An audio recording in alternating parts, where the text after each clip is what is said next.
The sky over Earth was unusually bright that evening. People across different countries looked up, thinking they were witnessing a beautiful meteor shower. The lights danced in patterns, green, blue, silver, and deep violet, shimmering like magic. But soon scientists and astronomers realized something was wrong. These lights weren't random, they moved with purpose. They were not burning out like falling stars. Instead, they hovered, shifted, and glowed steadily. It became clear very quickly. These were not meteors, they were ships. News spread like wildfire. Every major city tuned in to live broadcasts. Satellites focused their lenses on the strange lights, and soon the whole world could see them. Massive, smooth, metallic vessels floating just above Earth's atmosphere. They were shaped like disks and towers, with no engines, no wings, and no visible weapons. They made no sound, no signal, no attempt to communicate, but their presence felt heavy, like a storm waiting to break. People held their breath, staring at their screens. Governments scrambled, not sure whether to treat this as an invasion or a peaceful visit. The alien ships did not move fast. They floated into perfect formation above Earth, lining up across the skies. From America to China, from Russia to Africa, they hovered like silent watchers. Some of the ships had soft glowing patterns along their bodies, shapes that looked almost like writing, though no human language could read them. The tension in the air was thick. No one knew what the aliens wanted. Some hoped they came in peace. Others prepared for war. Then something happened that changed everything.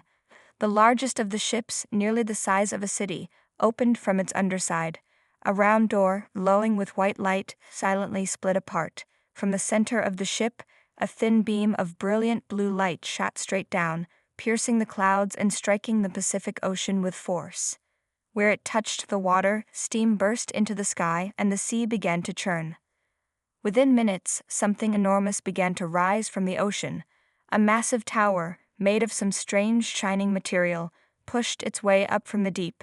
It looked like a monument or a command post, slick, tall, and pulsing with strange energy. It didn't shake. It didn't drip water like metal would.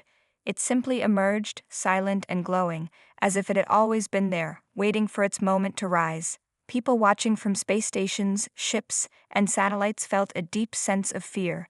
This was not a gesture of peace. The tower didn't broadcast any messages. The ships above didn't explain their actions. They just hovered, watching. Humanity realized in that moment, this was not a visit. This was not a welcome. This was the beginning of something serious. Around the world, emergency alarms were triggered. Military units were placed on high alert. Presidents, prime ministers, and generals gathered in hidden bunkers to decide what to do next.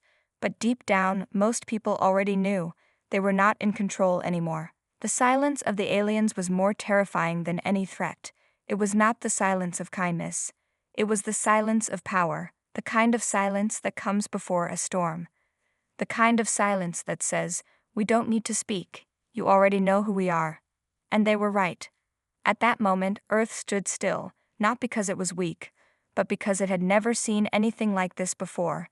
The skies were filled with alien ships, the ocean held an alien structure, and the world had only one question echoing in every heart.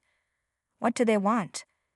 And what would happen next? While the world was still frozen in fear, there was one person who remained calm. Her name was Commander Juno, the leader of a top-secret global defense project known as SciShield. Unlike the public or even many governments, she had always believed this day would come. For years she had led a quiet effort to prepare humanity for an event exactly like this, an alien arrival, and Earth's greatest weapons had been hidden away, far from curious eyes. SciShield was no ordinary military program. It operated in silence, beneath the surface of public knowledge, funded secretly by a united group of nations. Juno had traveled from country to country, convincing world leaders that Earth needed to be ready, not for war against each other, but for something greater, something from the stars. She had watched the skies, trained soldiers, tested new technology, and built something no one thought possible: Earth's first true space fleet. The ships weren't stationed on Earth where they could be seen. They were hidden behind the dark side of the moon, where no satellites or telescopes ever looked. Dozens of massive hangars had been carved into the moon's surface. There, Earth's warships slept, waiting for the signal to rise. And now, it was time. Juno stood inside the command room deep below Earth's surface. Screens lined the walls. Maps showed the positions of the alien ships. Lights blinked as communications buzzed from every major nation, but Juno didn't hesitate. She pressed a button on her wrist, activating a secure line to Moon Base Sentinel. Code Nova, she said firmly. Activate Ski Shield. Thousands of kilometers away on the dark side of the moon, machines came to life. Huge metal doors slid open, revealing Earth's hidden guardians. Warships, black and sharp like blades, powered up with quiet energy. They were unlike anything Earth had ever built before, sleek designs, powered by a mix of nuclear, solar, and unknown prototype tech. These ships were fast, nearly invisible to enemy radar, and filled with weapons far beyond the usual missiles and bullets. Engines flared to life in silence. One by one, the ships rose out of their hangars, taking formation in the darkness of space. The sight was breathtaking. Hundreds of ships, glowing with blue energy, aligned themselves in perfect unity. A silent armada of power and purpose. Back on Earth, leaders gasped as the secret was revealed to them. Satellites picked up the movement, and live feeds began to show the incredible fleet forming a protective wall between the alien vessels and Earth. People watching the news went from fear to awe. They had expected Earth to fall to its knees. Instead, they saw something different, something powerful, something brave. Earth was not backing down, it was standing tall. Commander Juno watched from the main control screen, her face lit by the blue glow of the ships. Her voice was steady as she gave her next command. Bring the fleet into full view. Let them see we are not afraid. The warships moved forward, leaving the moon's shadow. For the first time, the alien vessels got a clear view of what Earth had hidden. They scanned the human fleet, reading the energy levels, the weapons systems, the precision of their movement. And for the first time since arriving, the alien ships paused. They had studied human history, wars, violence, chaos. They believed Earth was unprepared, disorganized, weak. But now they saw the truth. Humanity had changed. It had prepared in silence. It had grown in secret. And it had built something powerful, something to defend not just a planet, but an entire species. The game had changed. Earth was no longer prey. It was a force to be respected. The alien ships began to move slowly toward Earth. Their energy fields glowed with deep red and violet tones. Though their designs were smooth and silent, the feeling they gave off was clear. They were preparing for action. People on Earth watched as the massive vessels rearranged themselves into a new formation. They were no longer hovering like visitors. Now they looked like predators ready to strike. Earth's scientists picked up strange signals from the ships. The messages were repeated in a cold, emotionless voice. It translated to only a few words, but they were chilling. Submit or be erased. These words echoed through every space agency, every military base, every government room. The message wasn't just a threat. It was a command. The aliens believed Earth had no choice. They thought their presence alone was enough to bring humans to their knees. But they hadn't counted on Ski Shield. Commander Juno stood aboard the flagship of the human fleet, Valkyrie 1. Her ship hovered just ahead of the others, leading the formation. Behind her, hundreds of warships were aligned perfectly, each one glowing with controlled power. They were ready for her orders. Hold the line, she said calmly to her crew. Do not fire unless I say, but let them see we're not going anywhere. The human fleet advanced slightly, pushing closer to the alien vessels. There was no fear in their movement. They stayed in perfect formation, shields raised, weapons armed. It was like watching a wall of steel float through space. The lead alien ship hesitated. Its lights flickered in strange patterns, almost like blinking. The other ships slowed. Some of their red lights dimmed slightly. They were scanning the human fleet, trying to understand it. Earth was supposed to be weak. Its weapons were supposed to be primitive. But these ships, these war machines were not what they had expected. The alien computers searched through Earth's history. Conflict after conflict, broken treaties, divided nations. To them, humans were chaotic, emotional, unpredictable. But now what they saw didn't match their files. The humans weren't fighting each other. They weren't panicking, they were united, focused, calm. Commander Juno knew what was happening. The aliens were confused. They had expected fear. Instead, they found preparation. They saw discipline, and they didn't know what to do. Juno opened a secure communication line directly toward the alien fleet. It was a bold move, but one she knew was necessary. Her voice was strong, steady, and clear. "This is Commander Juno of Earth's Defense Fleet. You sent us a message. Now here is ours. Earth does not kneel." The message was sent in every major language, along with clear visuals of the warships and their energy readings. Earth wasn't bluffing. It was ready for war if forced.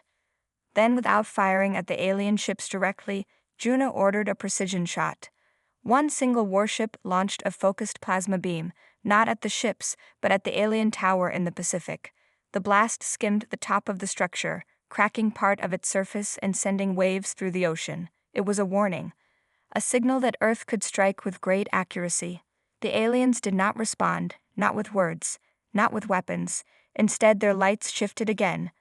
The flickering slowed. Their energy pulses softened. The aggressive red glow faded into pale blue. For the first time, the alien ships stopped advancing. The silence between both sides stretched out like a thread in space, but it wasn't the same silence from before.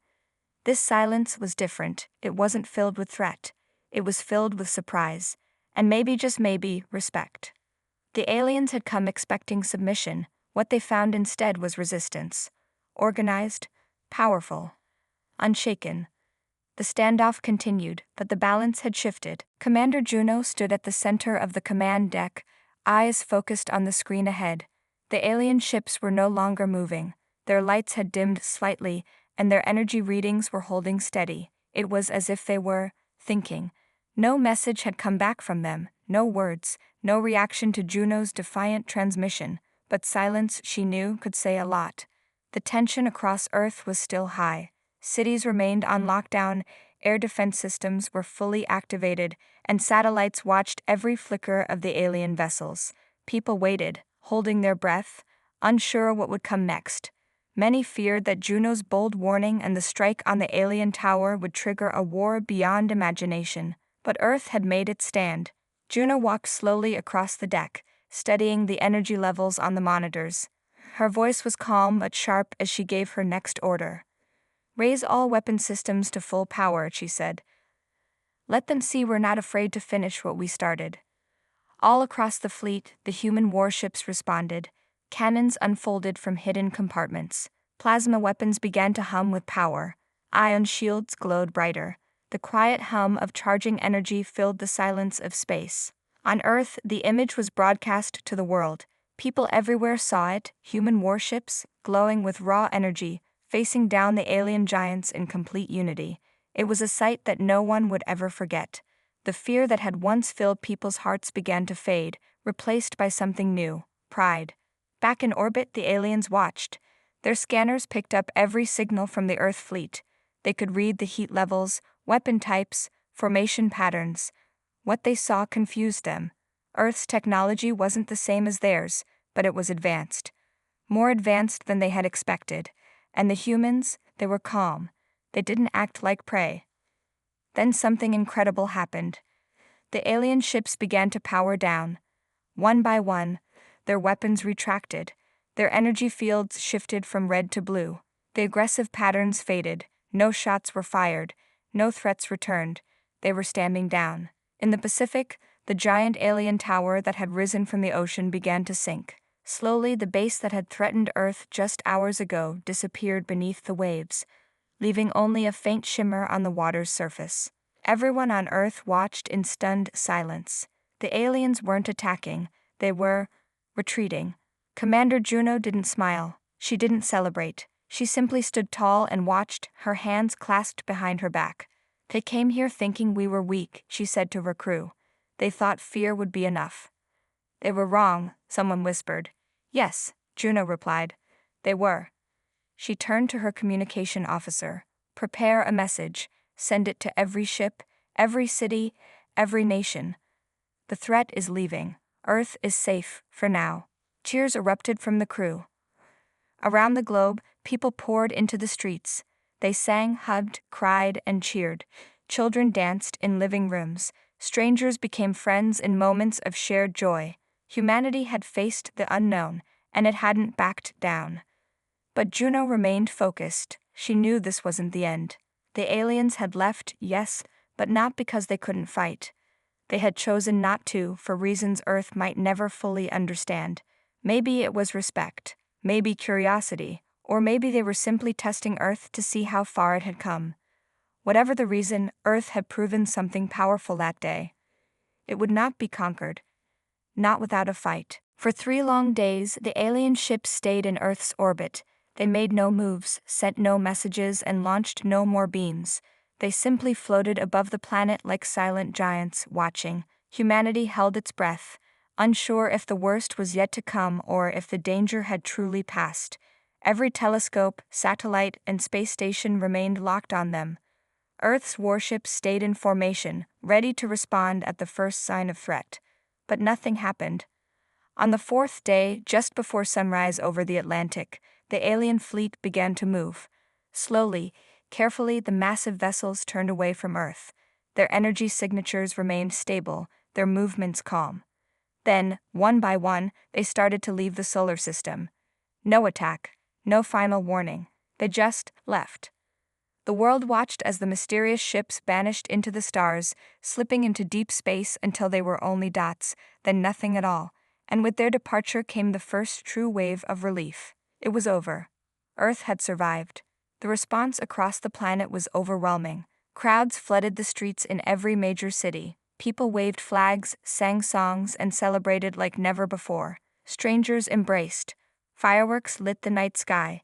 Tears ran down faces, not from fear, but from joy. Humanity had faced an enemy from the stars and stood its ground. In orbit, aboard Valkyrie 1, Commander Juno remained at her post. Her face was calm, but her eyes were alert. She watched the last flicker of alien energy fade from the screens. Her crew began to cheer behind her, some laughing, others clapping, but she didn't move. She was proud, yes, but she also knew something important. This was only the beginning. She turned to her second-in-command, a young officer named Kato. "Make sure the fleet stays ready," she said quietly. "They may return, or others may come." Kato nodded. "Understood, Commander." Juno stepped forward and opened a secure line to Earth's United Command Council. Her voice was strong and steady, just as it had been through the entire crisis. Alien forces have left Earth's orbit. The Pacific Tower has vanished beneath the ocean. No damage has been reported. The fleet remains active. We are maintaining full defense posture. There was a pause, then the council replied with one voice. "Well done, Commander. You've done more than defend the planet. You've changed how we see ourselves." And they were right. For centuries, humanity had looked up at the stars with wonder and fear. Stories of alien invasion had filled books and films. But this time the fiction had become reality, and in that moment of truth, Earth had not broken, it had risen. Word of what had happened spread far beyond Earth. Across the galaxy, in deep places unknown to humans, the tale traveled. Other civilizations began to whisper of a world at the edge of a small sun, a planet once thought unimportant, until it stood toe to toe with power and didn't flinch. A new legend was born. Do not test the humans. They are small, but they are mighty. Commander Juno looked out through the ship's wide window, watching Earth slowly rotate below. Cities glittered like stars. Oceans shimmered under sunlight. It was beautiful, fragile, alive. "We were underestimated," she said softly. "Now they know better." And with that she walked away from the window, her boots echoing across the metal floor. The warships behind her stayed in formation, their engines humming, shields still active. Earth would not go back to sleep. It had awakened, and the universe had taken notice.